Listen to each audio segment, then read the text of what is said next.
Hey everybody, welcome back to the PAT. Tonight we're going to be breaking down the Super Wildcard Weekend game picks, and I'm kind of split. I've got one potential upset pick, but I feel close about a couple others, and then, the games, there's a couple that I feel real solid about that are really not even going to be close, and so we'll dive into those. Before we get started, if you could throw me a like and a subscribe, appreciate it. Just trying to build this thing. Love talking sports and want to make it what I do. So do that and we'll jump right into this. So first game slated tomorrow on Mountain Time. So 2:30, Cleveland at Houston. Over under is 44.5. Cleveland's favored by 2. And, from the injury report, looks like Will Anderson is going to play. Cleveland's Denzel Ward is questionable, which, he's an elite corner. He's, definitely number one. So that's going to hurt the Browns. I think he's going to play, though. The health of Will Anderson, his ankle, he went last week against the Colts, but he was only rushing on pass downs, and not everyone either. So his health is really key because he's come on in the second half of the year. That third overall pick and what they traded up to get him, well worth it. Now they've got that foundation of Stroud and Anderson.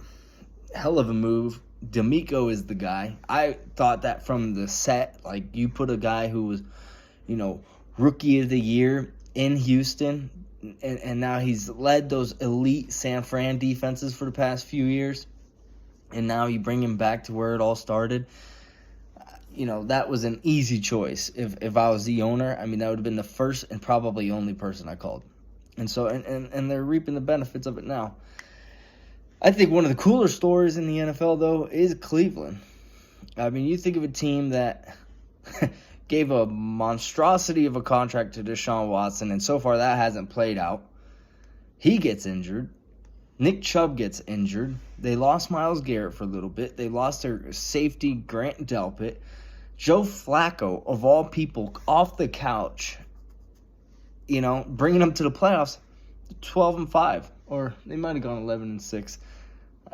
I didn't really pay attention to the last game. They got their asses kicked, but they didn't play anybody. So either way, I know they were reserved into the 5 seed. So, that's an incredible story. Like, to think that, a team with all these injuries that really wasn't supposed to make the playoffs in the first spot. They were in a loaded. Everybody knew Baltimore was going to be good. We knew Bengals, Joe Burrow got hurt. They still ended up going 9-8, which is incredible, but everybody thought they were going to be great. And everybody thought the Steelers were going to be great. The Browns were kind of like the cellar dweller of that division. And they ended up coming in second because the freaking Ravens are elite. But really, if it wasn't for Dan Campbell taking the Lions to the playoffs, especially if they win, You'd have to give one of these two coaches Coach of the Year. Houston was like the laughing stock of the NFL last year, and D'Amico's turned it around. And then Cleveland, with all the success they've had, their defense is lights out. They brought Joe Flacco in. Their best player, their star player, gets hurt in a gruesome way, and they're one of the better teams in the playoffs. And that being said, I think this is a toss-up. Nobody ever knows. My gut is saying that Houston pulls this one off. I think that Stroud is just different, man. And coming out of college, he got that typical rap. Oh, he's an Ohio State quarterback. They never succeed. You go back, even back to like Troy Smith and J.T. Barrett and, Dwayne Haskins, rest in peace. And, Justin Fields more recently, and now CJ. That he had the reputation that, followed him because of playing at Ohio State. But when you watch him play Georgia, I mean, first of all, like, the mobility, amazing. That was an NFL defense. Let's not kid ourselves. He torched them. The way he placed the ball, I remember watching him at the combine. Just in the throwing drills, and yeah, of course, he's going to hit all those throws. Just how everything operated was so smooth. And I'm like, I was saying, this guy is going to be elite, okay? And it's incredibly hard to hit on prospects. I like Bryce Young, too. I just like C.J. Stroud way more. And, as he's developed this year, it's showing. Like, this dude is here and hopefully here to stay, And I think that with those couple young pieces, I think not having Tank Dell hurts them, and it has been hurting them. I mean, what a vertical threat to stretch out the defense, especially a defense like Cleveland. I think the underlying, like everybody wants to watch Cleveland's defense versus young C.J. Stroud. Like, that's going to be an awesome matchup. But I think the underlying matchup here is Cleveland's offense versus Houston's defense, which D'Amico calls it, and he's doing a great job for what they have, but they're not that great. I want to rewatch that Derek Stingley versus Amari Cooper. I wonder if Derek Stingley travels with Cooper after he torched him for 62 yards like 5 weeks ago. That was insane. So I'd like to see what their adjustment's going to be there. I think that's like the hidden matchup here, Like, there's going to be so much focus on Cleveland's D versus Houston's O. Who's going to win the other matchup? That's really going to decide the game, in my opinion. So I got Houston here. I think they pull it off and move on to the next round. And can't wait. First game. I can't wait to crack a beer and fucking watch that guy. So, second game, my girlfriend's team, the Chiefs, take on the Dolphins in Arrowhead. And this one's got Bone Chiller written all over it. We're here in Montana, and it is like negative 20 degrees outside. And like my dogs are as close to Huskies, like with extra coats that you can get, and they don't even want to go outside. So, these football players, man, like, hey, listen, I'm glad I don't got to play, but if you're paying me $1 million, you goddamn right I'm going to be out there. Like, let's not kid ourselves. You pay me less, I'll still probably be out there. But glad I'll be in my living room watching it. If I want a little bit of ambiance and submersive action, I'll just go step outside, feel like I'm there. This one, though, is easy. I mean, I don't see any way the Dolphins pull this off. I mean, Xavier Howard's out. Their whole team has just been decimated by injuries. Jalen Waddle, I don't know if he's going to play, and how good is he, how healthy is he going to be with that high ankle sprain. And then Tyreek's been going through some issues with his ankle. Devon A-Chain hasn't been healthy. And then really, this is an aired out team. They do have a great run game, but it's kind of,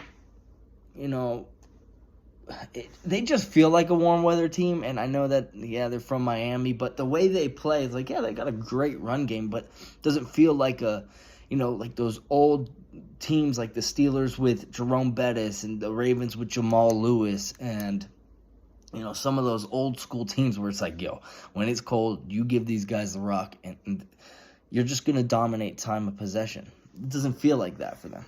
And so I would highly doubt that the Dolphins win this game. I don't think it's a blowout. Maybe with how cold it is, 20-10. I could see something like that. Chiefs pull it out. I just think the Dolphins, it's going to be too many injuries and just too tough of a place to play on top of it being so cold. And that's going to affect the Chiefs too, But they have a pretty physical run game, a great defensive line. Like, their defense is pretty freaking good, and I think it kind of plays into them because they've played in colder games and they've played in bigger games, and Dolphins still haven't proved that. So I think it's just not Dolphins' year. They bow out in the first round. Chiefs move on. Excited to see how the matchups play next round. But moving on, we've got Steelers versus Bills on the early game Sunday, and I'm not going to spend too much time on this game. TJ Watt's out. I think the Bills throttle the Steelers. They're favored by 10. Bills have been erratic this year. The one thing that they have consistently done, though, not only this year, but also in past years, is they show up in big-time games. And so that all the hoopla of the entire season, the ups and downs, I would expect them to really turn it on. And, I wouldn't say kick a guy when he's down, because I don't think the Steelers are in that situation. It's incredible how they've gotten here. They've got a lot of questions in the offseason. I think there's no way you could move on from Mike Tomlin. I know a lot of people say, like, oh, is it time? And it's like, I don't view that as a Pete Carroll situation and other coaches that have moved on. Like, I just don't see how you'd move on from Mike Tomlin. I think you got to give him at least another crack. Like, maybe you draft a quarterback in the second and third round to compete with Kenny Pickett. I don't think you can roll in. First of all, you got to get rid of Mitch Trubisky, but I don't think you can roll in quarterback competition with Kenny Pickett and Mason Rudolph. I mean, you want your fans to assassinate you.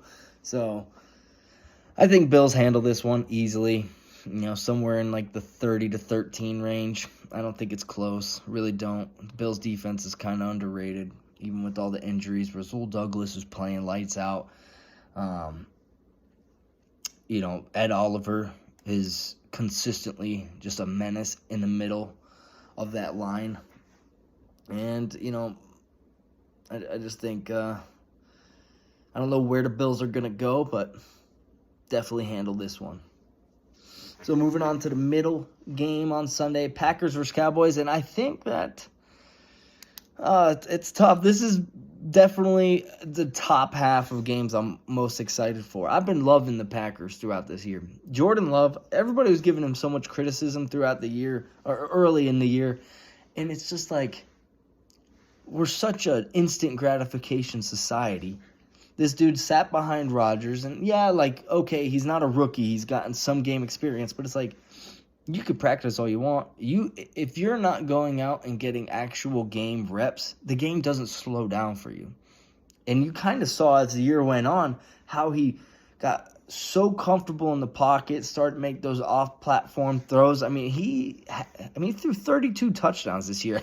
The question is, like, is Jordan Love going to be the quarterback? He led them to the playoffs. He won a must-win and get-in game final week at Lambeau, which Rodgers couldn't do last year against a hot team in the Lions. They beat them last year, and a hot team in the Bears. Lions probably a little better, but Rodgers is probably a little better. So he brought him back to the playoffs.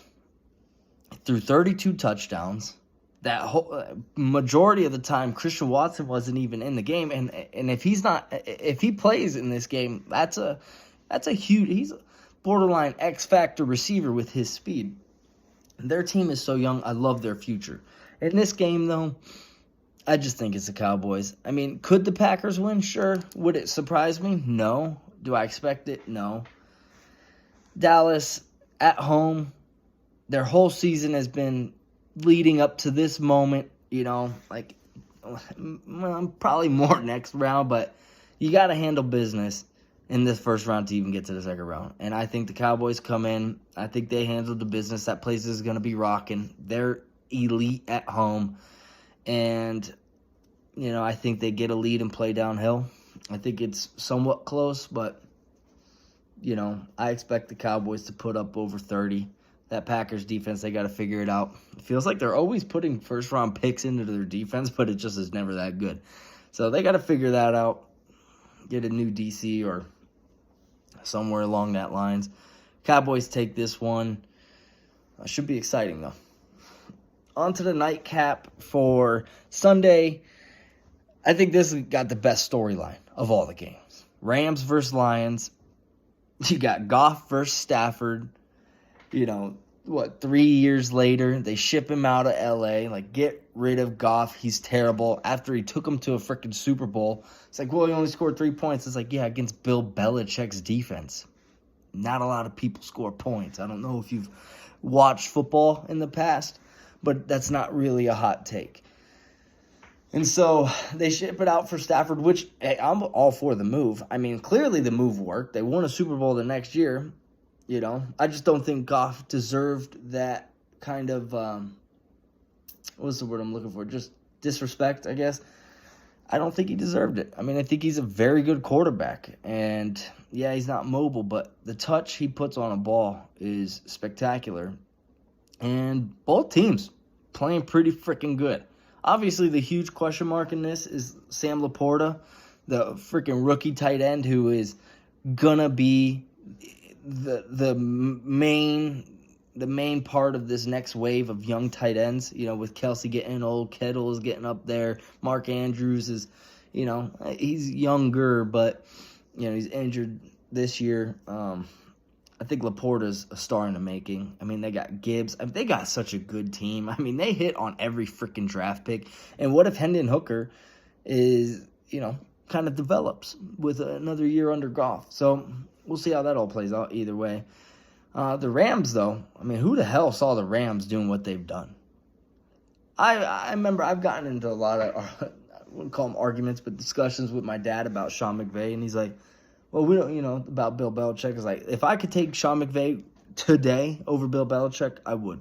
And he's like, Sean McVay, he's way too young, and it's like, the dude has won a Super Bowl, been to 2 Super Bowls, and has somehow coached this team that has probably a bottom 5 roster in the whole NFL and has brought them to the playoffs. I mean, their freaking GM department or their scouting department, player personnel, they need a Nobel Prize. I mean, it's incredible.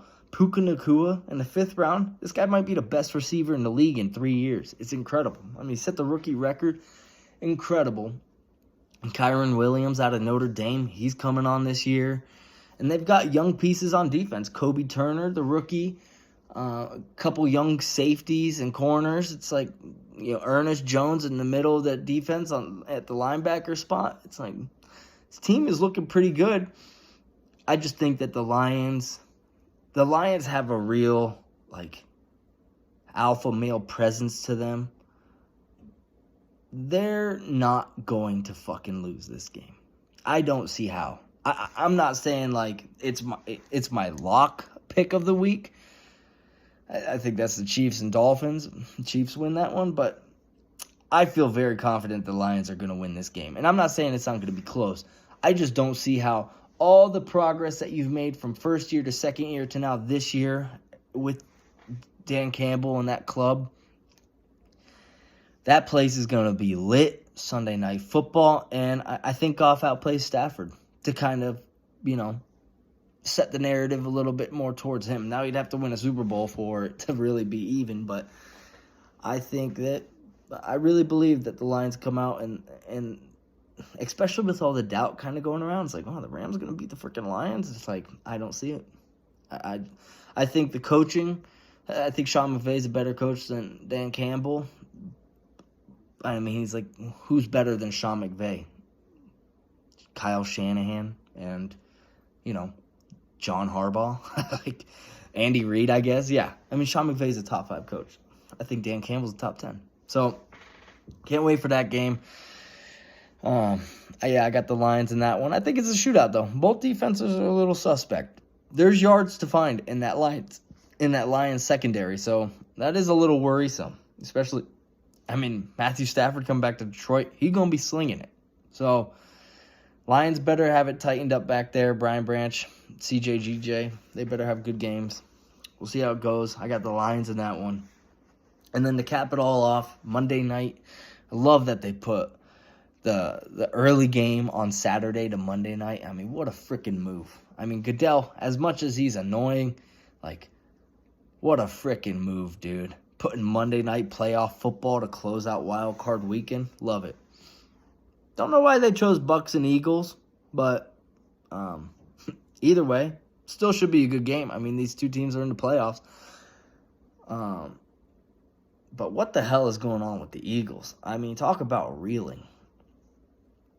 I don't know what to make of them. I really don't. The Bucks are only there because their division sucks. The Eagles, shit. they're only there because they got lucky for the first half of the season.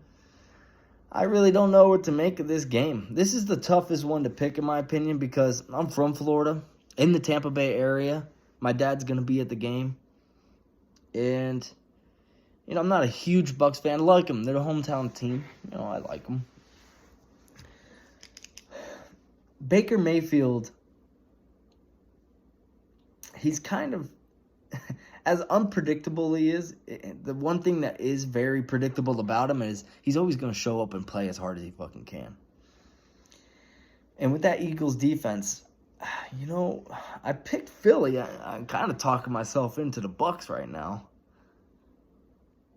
And they do have some injuries. They got Devontae Smith, A.J. Brown banged up.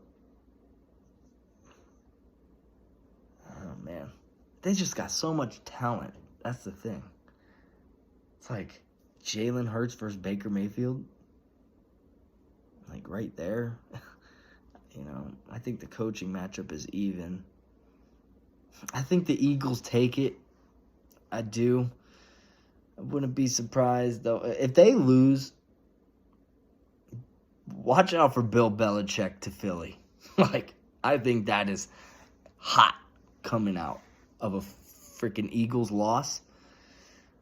That would be big time because we're going to go with Nick Sirianni. He doesn't call offense. He doesn't call defense. He's a motivator, but they're not fucking motivated. So kind of got a little problem on your hands. And, well, he took them to the Super Bowl last year and now the playoffs this year. It's like, tell me when Philadelphia has ever cut anybody slack. Newsflash, never. So I think, I'm still going to rock with the Eagles, but I'm rooting for the Bucks. So sometimes you got to go against your feelings. And we'll see how I do. Comment below what your guys' picks are and what you think about the games. I don't know if you got any comments to disagree or agree with me. Love to hear what you got to say. Let me know. Talk a little shit. I like it. And, man, enjoy Super Wildcard weekend. Can't wait for it. And, after each game, I'll put like a short out, kind of a mini reaction to it. And, so enjoy, guys. Have a good night. And, talk to you guys again tomorrow. Peace.